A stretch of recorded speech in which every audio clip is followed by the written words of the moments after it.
Boa tarde, pessoal. Estamos começando mais uma live. Hoje nós temos convidados e antes de chamar aqui o nosso convidado, estou esperando ele entrar. Vamos lá. Nós fazemos lives de segunda, quartas e sextas, sempre às 3 horas da tarde. E às sextas-feiras a gente sempre traz aqui um convidado especial, alguém que trabalha nessa área de projeto de loteamento, para bater um papo com vocês, para vocês entenderem assim sobre outros aspectos do projeto de loteamento, né? O projeto de loteamento não é só o projeto urbanístico, é um projeto multidisciplinar, onde as outras disciplinas também têm uma importância bem grande no desenvolvimento do projeto. Por isso que a gente gosta de chamar sempre, passando um helicóptero aqui, por isso que a gente sempre gosta de chamar algum convidado que possa falar sobre esse tema, né, como aliar isso no projeto urbanístico. Então vamos lá, hoje o tema é falar sobre os projetos de infraestrutura, né, das redes de água e esgoto aliado ao projeto de loteamento. Então, eu vou deixar o Thiago entrar aqui. Oi, Thiago. Olá, Tati. Boa tarde, tudo bem? Tudo certo. Então tá bom, vamos lá. Vamos lá. Então, pessoal, o Thiago ele é um grande parceiro nosso aqui do escritório. Ele é engenheiro e ele trabalha desenvolvendo projetos de água e de esgoto para loteamentos, tá? Específico para projeto de loteamento. Ele tem muita experiência no assunto. Eu vou deixar ele se apresentar aí primeiro, antes da gente começar aqui o nosso bate-papo. Bacana. Vamos lá, gente. Sou o Thiago, tá? Sou engenheiro civil. Hoje eu sou proprietário da Asper Engenharia Urbana, que somos uma empresa especializada em projetos de saneamento, tá? Com enfoque em loteamentos, condomínios, na área de urbanização mesmo, tá? A gente trabalha com um pouquinho de público também, mas o que a gente trabalha realmente mesmo é com loteamentos, que é a nossa expertise. Eu sou engenheiro civil de formação, já tenho, desde a época de estagiário, de desenhista, tudo, eu já tenho quase 25 anos já na área de loteamentos já.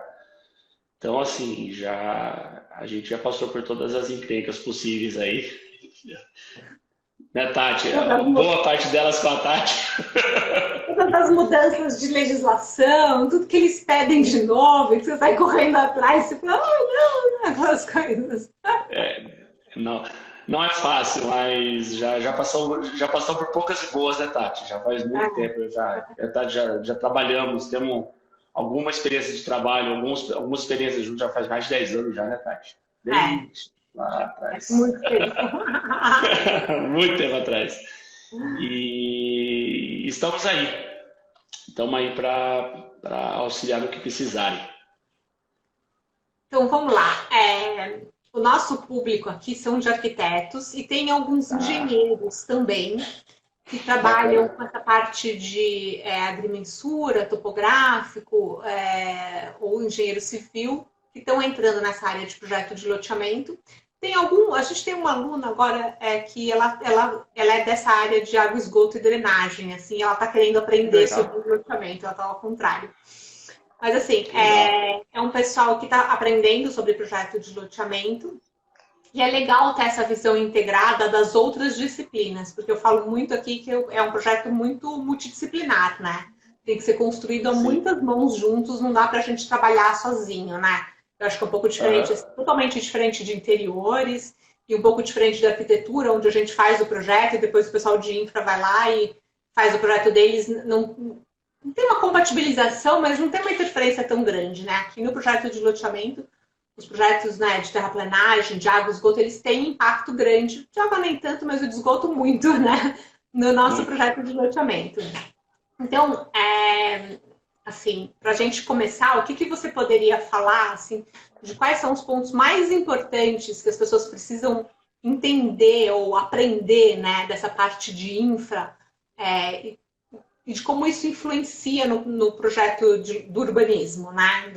Das questões de infra que influenciam na parte do urbanismo, assim. sim. É assim, primeiramente, eu acho que todo mundo já é do ramo, né? Mas as pessoas que não são do ramo, é até engraçado falar, mas elas não imaginam que existe uma rede macro de água e esgoto que passa no meio da rua. A minha esposa está comigo já faz quase 10 anos já e ela achava que o esgoto ia para além. Aí eu tive que explicar exatamente o que eu fazia. Então, assim, primeiramente eu só preciso entender que aquilo existe, que tem que ser feito, enfim. Agora já voltando mais para na área do urbanismo mesmo, tá? O esgoto, primeiramente, pensando em projeto, tem que ser decidido principalmente se o esgoto se o esgoto e a água vão ficar no terço da rua, porque imagina que tem um viáriozinho, tem a parte onde fica o asfalto mesmo e tem os passeios, tá? Se o esgoto vai ficar ora nos passeios, ora no meio fio ali e tal, tem que ser decidido isso para você decidir principalmente que tamanho que vai ser esse passeio, qual que vai ser a largura disso, se vai ter, por exemplo, uma elétrica subterrânea ou não, se isso cabe, que tamanho que é a árvore, se vai ter interferências diversas ali, para você poder achar o lugar de você encaixar essa rede. Então, a nossa parte já começa ali, já, tá? Um outro ponto também... Só te interromper um pouco. E começa antes, gente, porque isso é uma definição que o urbanismo tem que fazer. Eu falo muito para vocês aqui.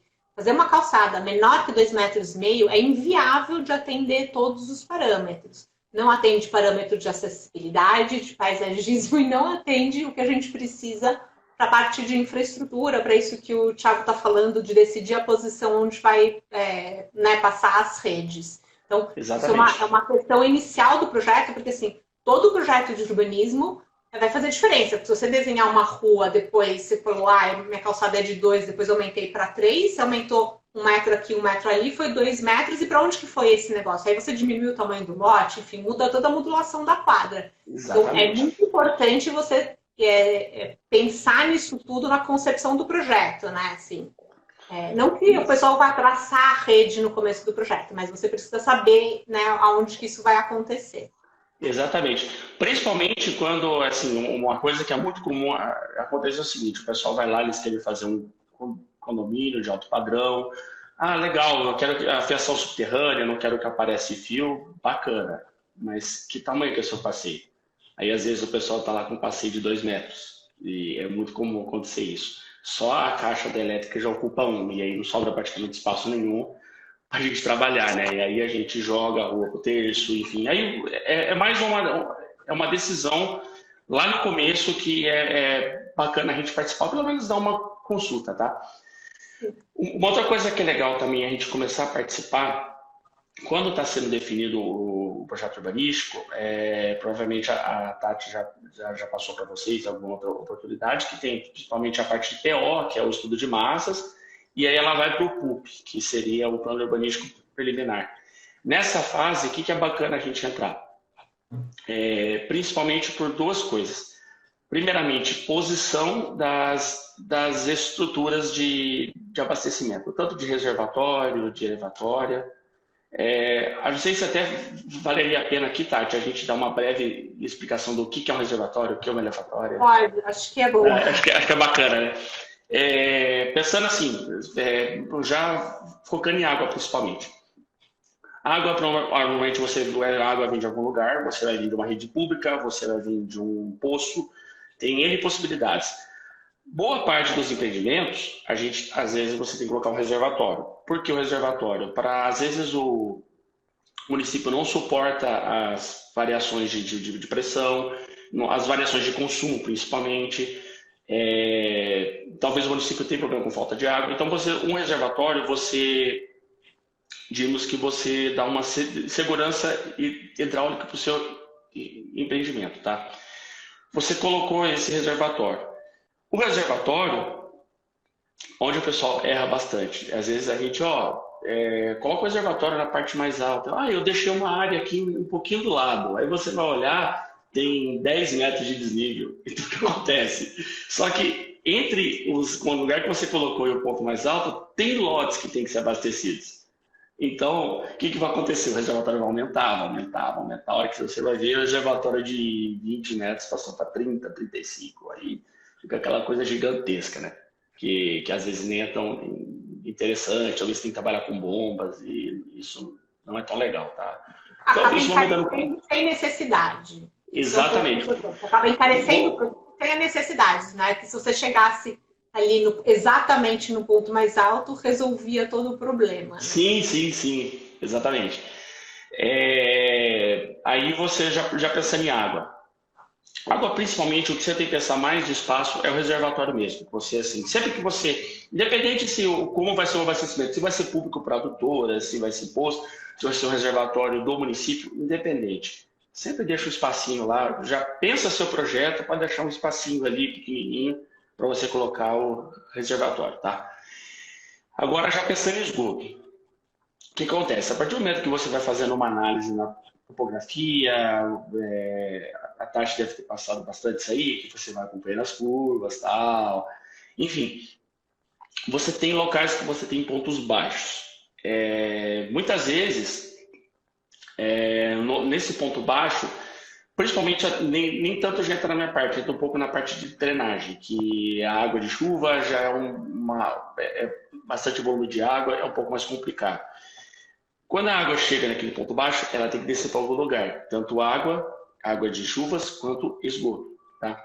Então, o que acontece? Muitas vezes, o pessoal coloca aquelas vielas e divide lotes.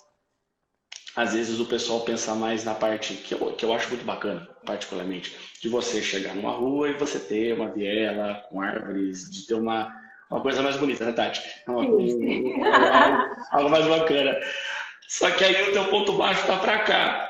E aí ele perde completamente a função, você entendeu? Então, às vezes, a gente tem que conversar, talvez dar uma mexida, dar uma rua de cima, dar uma deslocada para cá, para que ela fique no ponto baixo, entendeu? É uma coisa bacana, que principalmente nos terrenos de hoje eu brinco que área boa para lotear não tem mais, o que sobrou foi só os barrancos para a gente, né? Ou então sobra aquela que é absurdamente plana, que você não sabe nem fazer, que não tem nem declividade, né? Não, ou é muito plana, né? ou é muito declivosa, então não tem que apertar para poder fazer. Sim.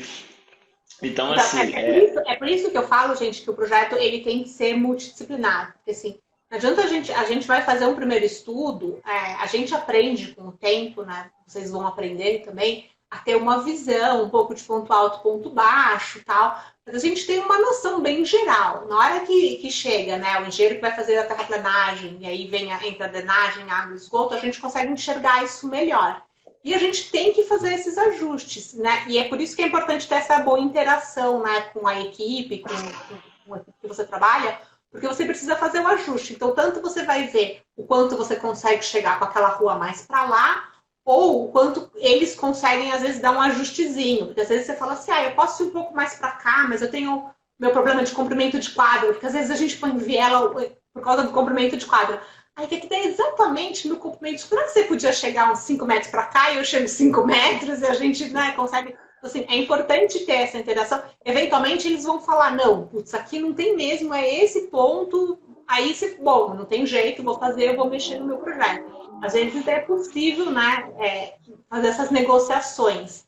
Mas é necessário que a gente entenda essa situação para poder conseguir conversar, né, com o engenheiro e conseguir fazer as negociações também, né? E entender os motivos dele para você conseguir adequar no seu. Porque se você sabe que aquela viela tem que passar no ponto baixo, bom, então tá bom, já está passando todas as redes, sei lá, você já pensa isso no seu projeto urbanístico de outra forma. Uhum. Eu acho que, assim, principalmente nessa fase de projeto, o ideal é sempre conversar. Vamos conversando, gente, vamos conversando. A gente não pode ficar cada um no seu canto lá, eu fico no meu quadradinho, quero tudo pronto para fazer meu projeto. Não, vamos conversando. Tem o diálogo, assim, no fim as pessoas acabam se conhecendo, a gente está sempre trabalhando junto em uma coisa, outra coisa, as pessoas passam pelas empresas e a gente se conhece bastante. Então dá para ir conversando. É bem tranquilo. Voltando para o esgoto, você vai chegando com o esgoto, aí de repente o esgoto chega numa parte mais baixa da sua área. Se você vai chegando na topografia mesmo, você vai ter uma certa experiência. Chega num lugar que você tem um ponto baixo que ou ele sai para o mato, ou ele sai para uma área que já está urbanizada, ele não tem saída. Muitas vezes acontece isso, ou para uma nascente, para uma APP, que seja. Naquele lugar, você vai ter que encaixar uma estação elevatória de esgoto. O que é isso?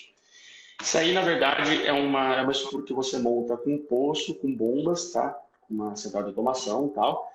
E ele vai pegar esse esgoto vai chegar nessa caixa, ele vai enchendo, vai chegar em um determinado ponto, com o auxílio das bombas, ele recalca para uma outra bacia, pensando numa bacia num ponto alto, chega na parte alta, ele recalca naquele lugar, e daquele lugar ele vai embora por gravidade. Porque quando você fala esgoto, é todo gravidade, força física mesmo. A água é conduto forçado, que ela funciona sob pressão, entendeu? Aí o que acontece? Esse esgoto é recalcado para esse lugar e chegando lá. Então o que acontece? Se, principalmente no projeto urbanístico, tem um ponto mais baixo, é bacana. Será que ali vai ter uma elevatória? Você consegue ter ideias, pode ligar, perguntar para a pessoa, você até dá uma olhada na diretriz, que não é nada tão complicado assim. Tem um lugar para ligar, aquilo é um direcionamento, é o sentido que vai o esgoto, você tem uma área completa. O esgoto vai sair no canto inferior direito, eu estou no canto inferior esquerdo. Ali vai ter uma saída, tem como tirar esgoto ali? Se não tiver, deixa uma areazinha para elevatória de esgoto, entendeu? Direciona seu projeto para ter uma elevatória ali, entendeu? Porque se tiver rede próxima, se tiver um outro loteamento, alguma coisa que você consiga conectar com uma rede já existente, você consegue sair usando a rede existente. Agora, se não tiver, eu tenho um ponto baixo, às vezes acontece, a gleba cai toda para o fundo e ali tudo em volta é APP. Não vai ter saída para nenhum lugar. Não vai sair para nenhum lugar, exatamente. Então, você vai ter que cair tudo ali para o fundo, aí você vai fazer todo o projeto. Aí o que eles vão tentar fazer é que todo o projeto caia para a mesma elevatória, para a gente evitar ter várias elevatórias, né? Então, o máximo possível, juntar tudo em uma elevatória, para depois, né, recalcar para um lugar que é possível ligar a saída do esgoto. Exatamente. E além dessas estruturas, se você está, principalmente, na verdade, assim, você tem, às vezes, que olhar a água e esgoto, já até partindo, saindo um pouquinho da minha área, já partindo para uma área de viabilidade. Se você está com uma área muito distante, muito, muito, muito distante, você não vai estar servido nem de água nem de esgoto. Você vai ter que pensar em sistema próprio. O que é sistema próprio? É você produzir a sua água, que pode ser produzida de duas formas, ou com poços profundos ou poços freáticos, que seja, ou com captação e tratamento. Captação e tratamento de água, pelo preço, pelo custo de operação, é um pouco mais raro, tá? Eu acho que no tempo que eu trabalhei com o projeto, eu acho que eu nunca precisei colocar uma estação de tratamento de água. Até hoje.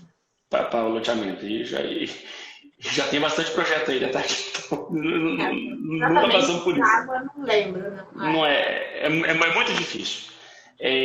Agora, porque às vezes o pessoal prefere construir uma adutora de tipo 10 quilômetros do que construir uma estação de tratamento de água dentro do empreendimento. Até pela concessionária que não gosta de operar, né? Tem esses pontos. Exatamente. Hoje você tem até opções mais compactas, principalmente saindo um pouco da nossa bolhazinha de São Paulo aqui, indo mais para cima, é até um pouquinho mais comum. Tem soluções compactas e fáceis de você operar hoje, tá? Mas ainda assim não é comum, realmente. Às vezes você tem minietas para você, por exemplo, tratar uma água que tem... Às vezes você tira do subsolo, mas a área que tem bastante índice de ferro. Tem alguns itens que você tem que construir uma minieta, tá? Vamos dizer assim, entendeu? Mas isso aí, em algumas regiões do Brasil, é mais comum, tá? Vamos lá. Aí, se você está ainda voltando a falar de lugares com sistema próprio, se você estiver numa área mais afastada, ou se o município não tiver capacidade de receber esse seu esgoto para tratar, você tem que fazer uma ET própria. A ET própria vai seguir o mesmo conceito de elevatória, ela vai ficar direcionada no lugar mais baixo de empreendimento, de preferência mais afastado. Você pode deixar, talvez, uma via parque, deixar um acessinho, deixar ele um pouquinho mais escondidinho ali. Ele pode ficar um pouco mais para baixo, contanto que fique, principalmente, ou se você tiver várias bacias, provavelmente você vai ter que escolher a bacia mais, ou alguns pontos baixos dessa bacia, ou o lado mais baixo dele, tá? Para você poder colocar essa ET. E principalmente espaço, né? Porque a ET é um pouco maior. Nós já estamos falando aí de uma área de 1.500, 2.000 metros quadrados, enfim, aí vai depender do tamanho, né? Que vai ficar isso aí. Do modelo, se ela é compacta, se ela não é. Aí tem N outras variáveis, tá?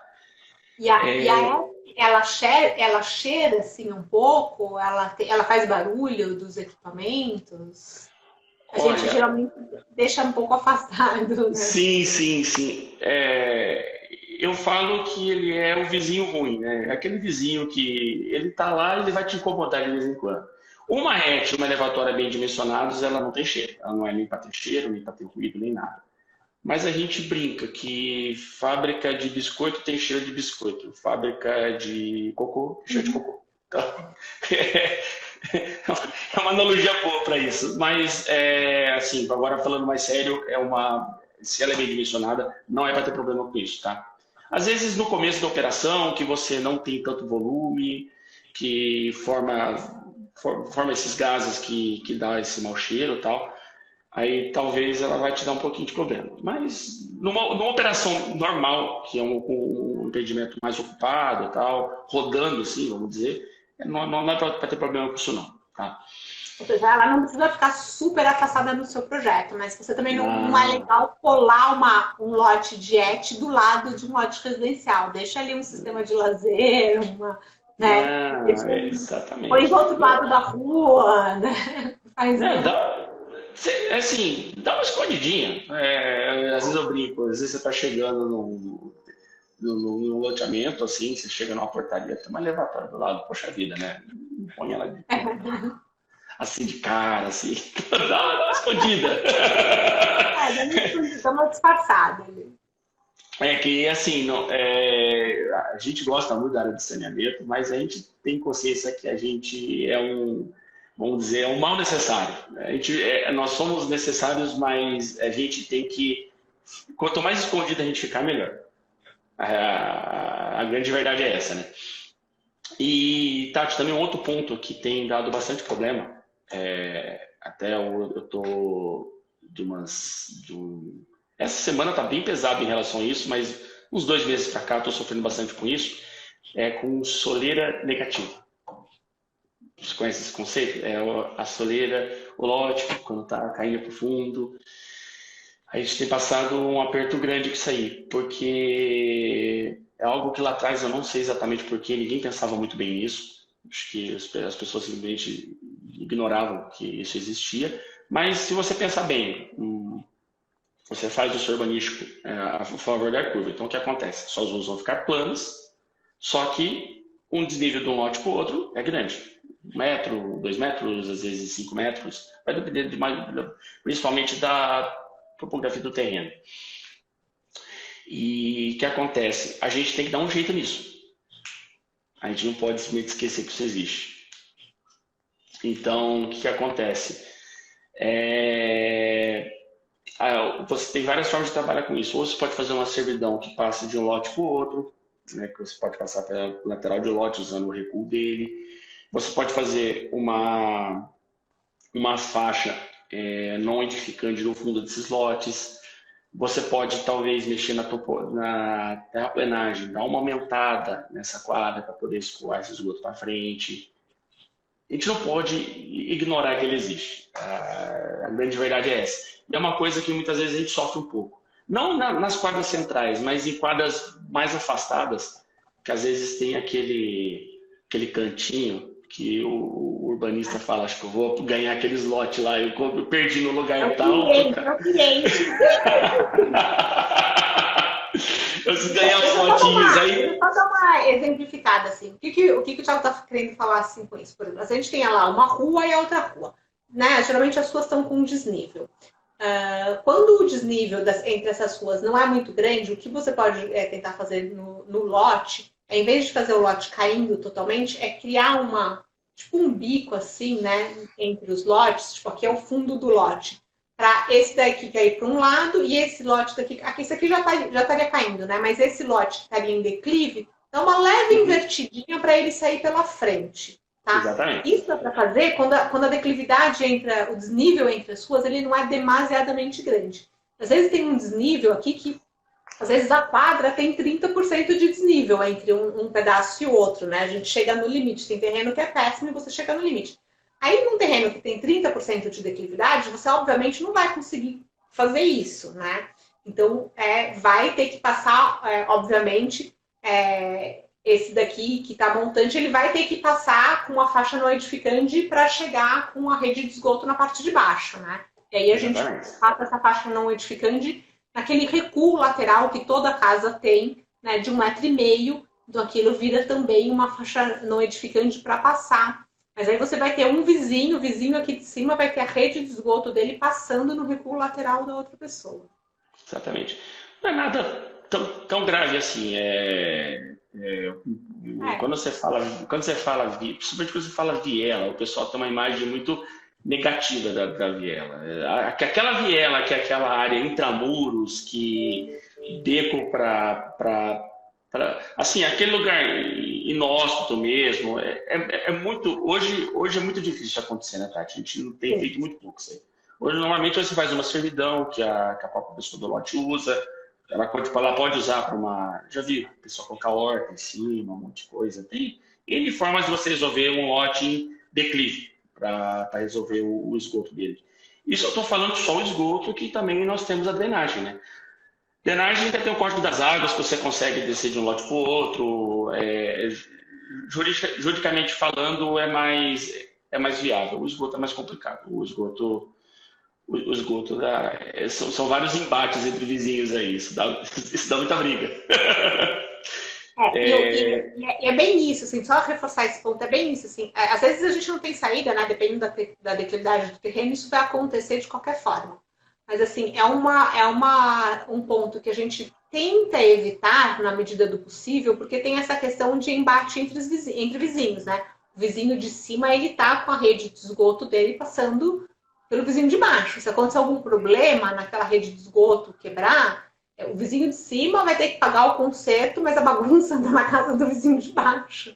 Né? Igual em apartamento, é aquela coisa assim. Então, assim, é uma coisa que acontece, mas a gente, na medida do possível, a gente tenta evitar, né? Mas depende muito do terreno. Tem terreno que não tem alternativa. Né? Sim, sim. Aí a hora que você, assim, tem outras formas de você evitar isso usando desenho urbano, só que aí você sai completamente, você perde muita beleza, que eu acho que não é legal. Porque, como que eu falei, a gente é o complementar, a gente tem que resolver aquele problema, assim, entendeu? Agora, acho que perder muitas vezes a beleza de um loteamento, a beleza do desenho urbano, não vale a pena. A gente consegue resolver de outras formas, acho que ainda estamos aqui para quebrar a cabeça, né? Acho que a nossa função é essa. Bom. Não, mas sendo realista, né? A gente está aqui, a nossa função é essa. Ó, como é que é? Mais ou menos assim, ó. Tá aqui, cara, faz isso parar em pé. Deixa com a gente vai estudar e vamos tentar fazer parar isso em pé. Essa coisa toda parar em pé. Mas assim, bom, eu acho que acho também uma coisa bacana, Tati, a gente, não sei se você passou no seu curso já, nas suas explicações, a diferença entre viela e servidão de passagem, talvez não tenha ficado claro, né? Não, isso eu nunca falei. Então, acho uma hora boa. Pode falar. Não, assim, quando você pensa numa servidão de passagem, é uma área é uma área não edificante, que você, por exemplo, você tem um lote, um lote tem uma matrícula, ele tem um pedacinho que ele não pode edificar, tá? Isso normalmente está escrito na matrícula, ou às vezes não. E nesse lugar você pode usar para N coisas. Uma das coisas é você.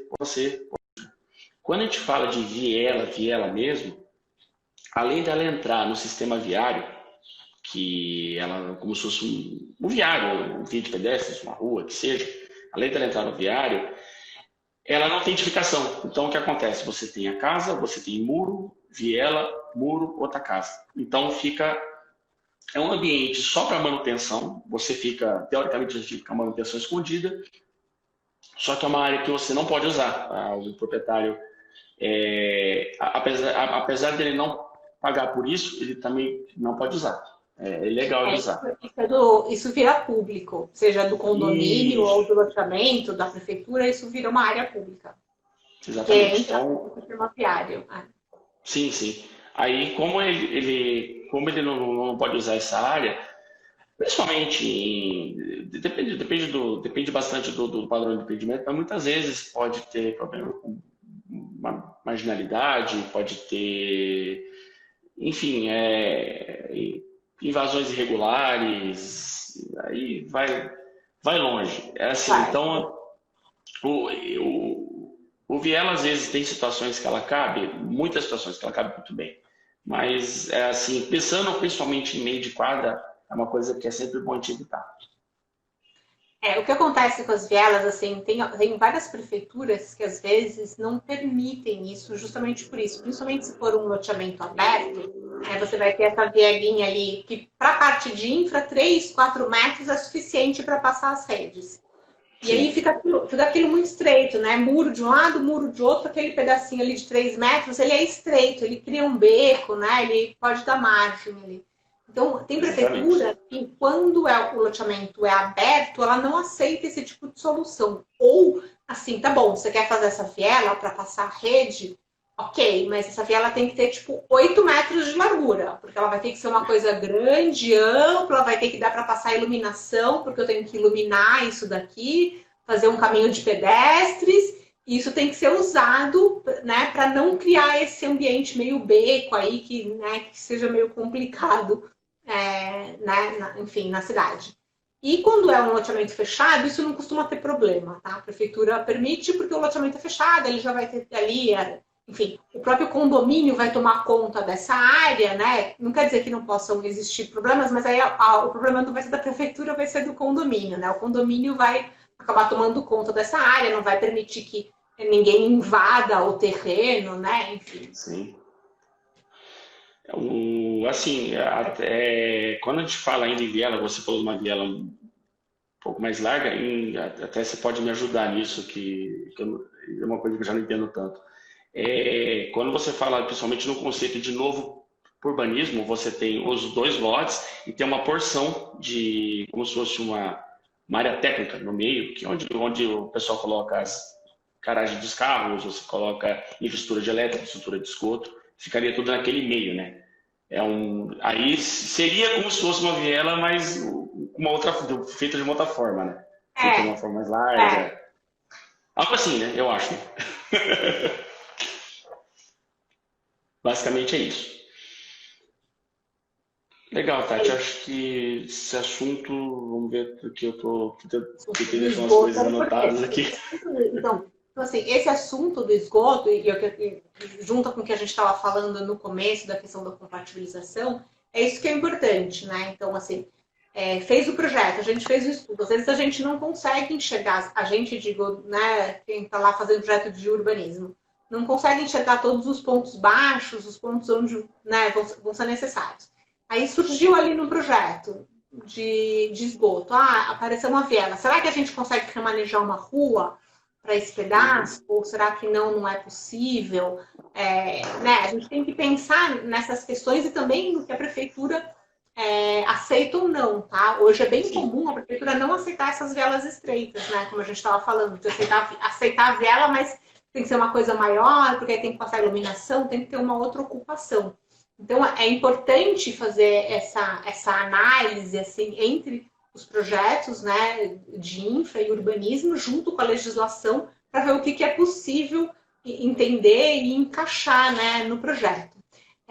E também é importante, assim, falando aqui do ponto de vista de urbanismo, às vezes, não ter um apego assim, absurdo ao seu projeto, porque o primeiro desenho que você faz não é o desenho que vai ficar. A gente tem que ir mexendo e adequando. E às vezes, na hora que você vai mexer para passar uma rua assim, em um outro lugar, às Às vezes você não faz só uma adequação, às vezes você pegou ali, você fala, puta, vamos mudar aqui um pouco o conceito, você já fez uma outra divisão de quadros, às vezes você mexe nisso. Então, assim, Sim, tudo sim. bem, né? É importante estar, né, aberto a a fazer essa análise de um ponto de vista maior, assim, pensando, como o Thiago estava falando, do que fica melhor para o empreendimento. Sim, Tá? sim, sim. E isso depende Exatamente. muito da declividade do terreno, tá, gente? Declividades que são uma declividade. O que é uma declividade boa para fazer projeto de infra? Assim, aquele terreno com a declividade boa, que não dá nem problema porque tem muita declividade, nem porque tem pouca. Você quer o terreno perfeito? O terreno perfeito é o que tem água na porta, esgoto no fundo. Do começo até o fim, ele cai de 7, 8, 10%. Isso aí é maravilhoso. 7, 8, 10%. O esgoto faz pela sol. Tá? É lindo. Você não tem tanto problema com soleira. Você não tem tanto volume para você de terraplenagem. Você está fácil para ligar seu esgoto. Você não tem tanta estrutura. Porque a estrutura assim, você tem um ponto que você tem que fazer, claro, mas a gente tenta evitar ao máximo. Por quê? Porque é que eu falei, ela é um vizinho ruim, não tem jeito. Você a vida inteira vai ser vizinho de uma estação elevatória de esgoto. A vida inteira você vai ser vizinho. Reservatório nem tanto, mas enfim, é um reservatório. Você tem, por mais que seja pouco, você tem barulho de operação, você tem bastante movimentação. É uma área técnica mesmo de um loteamento, não tem jeito, né? Se você já tem um emissário, se você tem um receptor de esgoto passando no fundo, tá fácil, você vai, sua rede se conserta no campo, liga no emissário, acabou. O município trata, o município cuida de tudo, o empreendedor às vezes paga essa conta ou não, depende do caso, depende da concessionária, depende de N e outras coisas. E Deixa água eu você deixa eu fazer uma outra pergunta agora. Quais são assim os maiores desafios de projetar num terreno sem declividade? Aquele tipo de menos de 0 a 5% de declividade. Qual que é o maior desafio disso? O grande desafio disso daí é quando você fala de água, é uma tranquilidade, é um mundo tranquilo, porque você sai, apesar de você não ter pressão, se a concessionária não te disponibiliza, talvez você tenha que trabalhar com um booster, que é o esgoto, a água toda bombeada, ela funciona por uma pressurizadora de água. O booster, na verdade, só para explicar, é uma pressurizadora de água que gera a pressão que você precisa para usar água nas residências que vão sendo construídas. Então, é ruim porque vai ser uma bomba funcionando quase que 24 horas por dia para fornecer água. Só que tem lugares que você tá? não tem. A bomba consome energia elétrica, quem vai passar o custo da energia elétrica é o loteamento. Na verdade, é o município, né? Porque boa parte das vezes isso é doado, né? É verdade. Mas aí pode ser que o município não queira, porque ele vai ter que pagar a conta da energia ali daquele negócio. Eles não gostam, a gente também não gosta muito porque você fica com seu abastecimento, que abastecimento de água é vital. Você está com o seu abastecimento todo na mão de uma bomba, né? E a bomba falha, não tem jeito. Por mais bem dimensionado que isso seja, por mais que o fabricante seja idôneo, seja, sei lá, tem corrupção de mercado, o motor pode ser da empresa mais famosa, vai quebrar, não tem jeito, ele quebra, ele dá manutenção e ele te dá trabalho. Então, assim, é uma situação que a gente tenta evitar ao máximo. Mas o desafio da água é unicamente esse, que se você não tem uma pressão disponível para você abastecer seu rendimento, você também não tem um desnível para você poder colocar o reservatório no lugar mais alto e abastecer por gravidade. É uma parte toda, tá? Esse é um desafio. Agora, quando você trata de esgoto, aí que é o maior problema. Aí que temos o problema. Por quê? O esgoto, ele funciona por gravidade. O esgoto vai sendo coletado das casas, tem o ramal domiciliar, liga na rede principal, que é a que passa no passeio, hora no passeio, hora na rua, e ela vai andando. Só que é o seguinte, ela vai andando, ela tem que ter uma declividade mínima para trabalhar. Pela norma, você pode, aproximadamente, um número fácil para a gente trabalhar é 0,5%, que é 0,5% de declividade para trabalhar com esgoto. Tem concessionária que é mais, tem norma que aceita menos, a norma mais nova aceita até um pouco menos, por conta de alguns conceitos de número que é diferente. Porém, qual que é o desafio? Quando você vai fazendo, quando você tem um terreno muito plano, para a drenagem e o esgoto poder descer para um lugar só, o que você tem que ir fazendo? Você tem que ir fazendo pequenos morrinhos para você. Então, por exemplo, você está numa cota zero, você faz o morrinho chegando até 1,5, aí você desce para menos 20. Aí você faz outro morrinho, desce para menos 30, outro morrinho, desce para menos 40. Então, qual que é o desafio? Se isso daí não estiver bem equalizado, se a área for muito plana, você pode ter problemas de ter muitas elevatórias, porque vai chegar num ponto que a tua rede vai afundar tanto. E ainda se área muito plana, principalmente praia, beira-mar, aí você se complica, porque quando você está com uma rede muito funda, você vai fazer uma obra faraônica para você poder só direcionar o esgoto. Vai chegar a um ponto que não dá mais, você tem que colocar no elevatório. Tem casos que te pega, se não tiver ainda um bom projeto de terraplenagem junto, tem 3, 4, 5 elevatórios. Aí a conta fica cara para o empreendedor, para o município fica ruim para você operar, fica ruim para os vizinhos. Tem lugar que não tem jeito, tá? Eu já tive um projeto que eu não cheguei a trabalhar, mas eu orcei, que é aqui no interior de São Paulo. É numa área de ranchos, de rio, assim. É um esquema como se fosse Veneza, já está pronto já. Então tem um monte de rio, tem uma rua, tem um lote e tem um canal de rio passando no fundo. É muito legal até.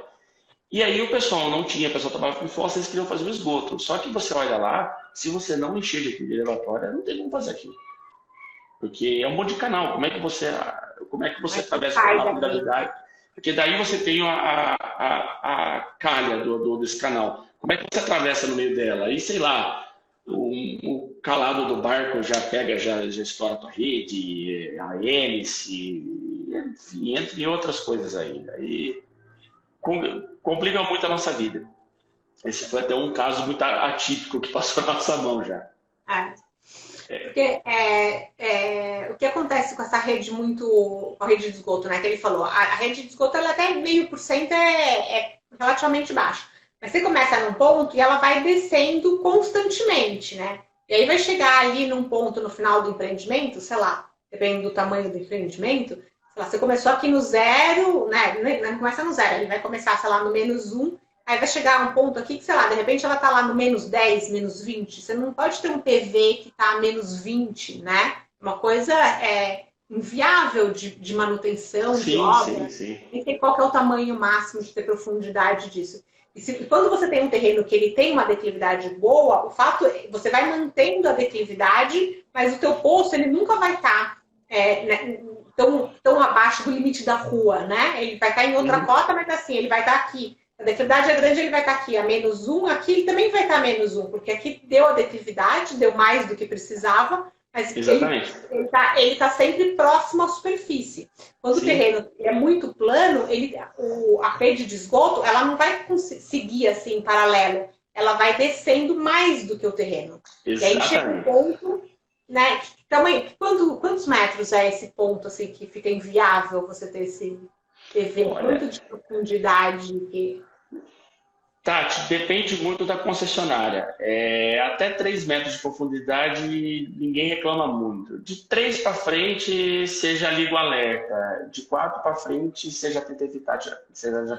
Isso é problema de manutenção, né? Depois fica muito difícil. Não, a pessoa que vai ter que fazer manutenção, descer naquele negócio é complicado. Não, assim, risco de vida mesmo, né? Porque aquilo gera gás. Frisa, né? O ar, tem toda aquela coisa. Tem toda a sorte de porcaria ali embaixo, né? Então, realmente é ruim. Você tem que correr disso. Até 3 assim, é bem aceito. Óbvio que você, com uma rede um pouquinho mais profunda, fica um pouco difícil você trabalhar no passeio. Talvez você tenha que partir para o terço, porque numa manutenção, imagina você fazer um buraco de 3 metros na frente da casa do cara. Fica pesado, né? Um buraco de 3 metros é uma coisa que você tem que sinalizar muito bem, você tem que pensar em escoramento, N outras coisas para você fazer essa manutenção. Não é tão simples, né? Então, a gente já tenta tirar um pouquinho do passeio quando tá uma rede mais funda, tá?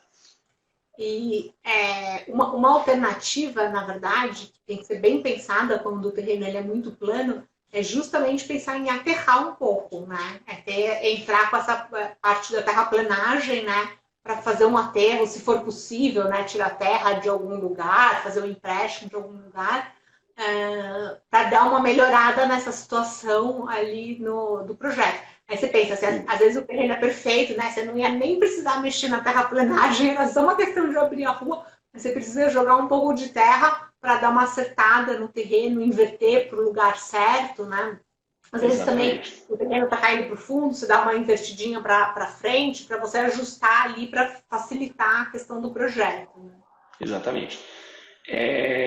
Nossa, estava até com uma coisa fixa aqui para falar, a gente acabou mudando o assunto, mas... Por que esqueceu? Eu lembrei. Na verdade é o seguinte, se você quiser pensar num projeto bem concebido, um projeto perfeito, o urbanista trabalhando junto com o projetista da terraplenagem, principalmente os dois, acho que os dois ali precisam estar fluidos, totalmente fluidos, eles têm que se conversar o tempo todo, e a gente que está na área do esgoto, para participar e validar algumas informações. Talvez com um pouco menos de intensidade que o pessoal da terraplenagem, mas a gente validar principalmente soluções. Uma coisa tática que acontece bastante, você tem um ponto baixo, às vezes você tem que fazer uma travessia. Mas isso aí, na verdade, é um pouco ao contrário. A gente já chega no ponto baixo, aquela cabeça de engenheiro mesmo, joga a travessia, deixa que a gente resolve, manda bola. Só que aí entra a parte de ambiental, aí vai chegar num lugar que talvez não é legal, e aí um monte de coisa. Então, assim, é legal fazer esse link já entre o pessoal do urbanístico e todos os outros complementares, desde o começo, para a gente já ir moldando o projeto de uma forma... Aí, por exemplo, a prefeitura, o cliente fala, mas por que não coloca lote aqui? Não coloca lote aqui, porque aqui vai ter isso, aquilo. Você consegue ir moldando e justificando, que aí fica um projeto bonito, fica um projeto financeiramente viável, fica agradável, fica assim, seja um projeto fácil de aprovar, que também tempo, na verdade, é um fator muito importante no processo de aprovação de empreendimento. A gente sofre bastante com isso, né, Tati? Fator tempo. Prazo. Eu brinco que a gente está com uma faca no pescoço constante aqui, ó. Pra cortar essa cabeça, né? Tá todo mundo assim, parece que as pessoas andam com o reloginho na mão, tipo, e aí, tá acabando.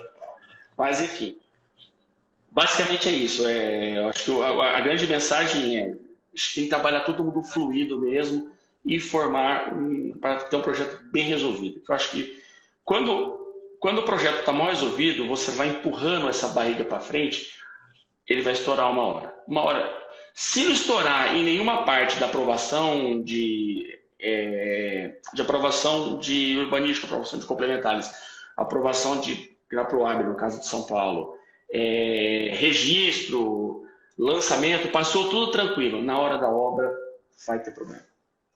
Isso aí assim, quando a gente tenta vender aqui um projeto bom, vezes um projeto mais ruim, ou até ruim mesmo, é isso daí, é você evitar que assim, esse problema existe, ele seja resolvido antes, para ele não sobrar a bomba lá para frente.